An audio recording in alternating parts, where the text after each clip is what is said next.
Welcome back to another technical deep dive here in the debug zone. Today, we're tackling a big question and breaking it down with insights from other users. Hopefully, this clears up some misconceptions and helps you get the answer you need. So, buckle up, stay a little curious, and let's jump right in.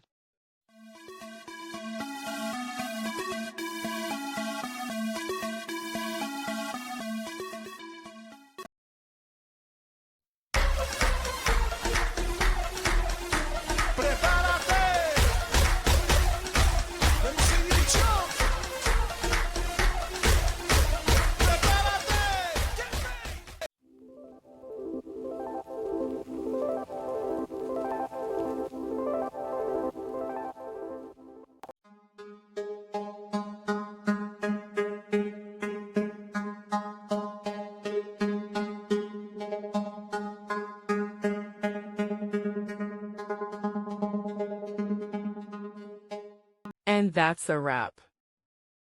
I hope you found the answer you were looking for. If you did, take a second to hit that subscribe button. It really helps out.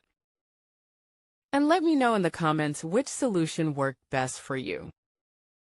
See you next time in the debug zone.